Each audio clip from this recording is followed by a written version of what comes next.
Hey, what is going on, guys? It is Michael Shear, your second favorite stock options trader, here with the foundations of options. This video here is going to be the foundation of options when it comes to buying and selling. We talked about this previously before in the calls and puts section, but I didn't go into as much depth into it because I wanted to talk about it more here so I wouldn't confuse too many people with too many different things in a single video. So what we have with our buying and selling, what is the difference between buying and selling, or what's the difference between a debit and a credit? And so that is all dependent on our strategy. It's pretty simple. So the hardest thing, although I say very simple, this gets very confusing, and you may have to probably go back to this video a couple times to really understand it, or just rewind it a couple times after I say how it works. So let's go through it in a very simplistic way of just using calls, because I think calls are the first thing you'll learn anyways, and hopefully understanding it. So again, let's go back to episode 1, and what is a call? So a call is just our right when we buy one. It is our right to purchase 100 shares of stock from whomever that we buy it off of. And that's simple as that. Now, that's the buying side. We also have another side to this. So, and this is where it starts getting really confusing and very difficult for most, is that you can sell something you don't have. In this case, call options. So you're just now going to be the seller of this call option. So don't let this be too difficult, because the only difference is that in turn, you are receiving cash for selling that call to somebody else. So let's say, for instance, we have a call on Apple. Let me pull it up here. Screen record screen. So let's say, for instance, that we have a call on Apple. It's the 133 strike call. We want to buy a call. In this case, we're on the ask of $3.50. We go in here, we see that we can buy it for $3.50. So in essence, we are spending $350. It's cost of trade, $350 to purchase this call. Now, in turn, if we go back, let's go back to the 133 strike call.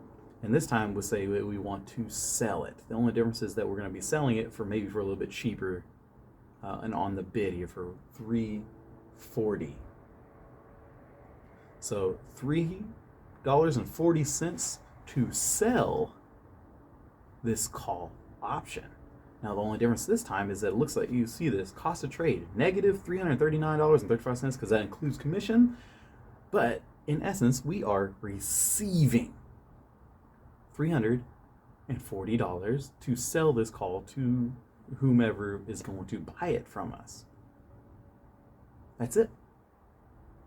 The only difference in buying and selling, or debits and credits, is if we are going to be receiving. In this case, we receive a credit. Think of it as your bank account. You're going to receive a credit, and whenever you spend money and when you buy, you're paying something, so that is a debit from your account. So you're paying $350 for it, or we would be selling $340, or we're receiving $340. And that is the difference between buying and selling, or in many cases it gets confusing when we start using other terminology such as debits and credits.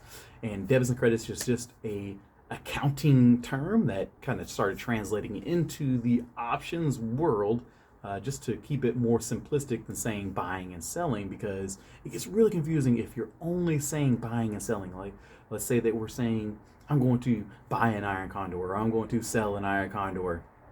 Well, in this case, you have to close a position too as well. So maybe when you're starting to close, that you're saying the opposite. Okay, I'm gonna, instead of buying it this time, I'm gonna sell the iron condor this time. Well, you'd be receiving a credit, but is that a profit or a loss? So we started using debits and credit as a way to understand that a little bit easier than saying buying and selling. So whenever somebody says, hey, I'm going to sell this credit spread, I'm going to be receiving a credit. This is really easy. Hey, I'm selling it, so I'm getting a credit. Or maybe I'm selling my call from one that I bought earlier. Well, you're not receiving a credit on that. You're just going to be taking profits or taking the loss. All right, now let's go back and wrap this up. Buying versus selling, debits versus credit. When you're buying a call, you're paying a debit.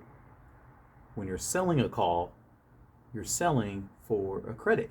The same exact thing goes for the put side. Although I talked about the calls the whole time, the same thing, or same reference point goes for this.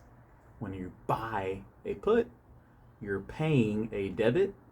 When you're selling a put, you're selling for a credit or receiving a credit. And that's simple as that. This is very tough, so I do expect that you may have to watch this a couple times to really grasp the entirety of what I am saying.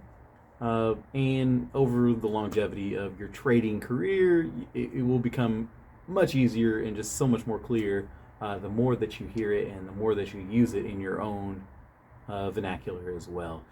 All right, guys, that is it for the foundations of trading. So next is going to be our actual strategies. What kind of strategies are we going to use to trade everything that we have here? We have puts, we have calls, we have strikes, we have deltas, we have Greeks.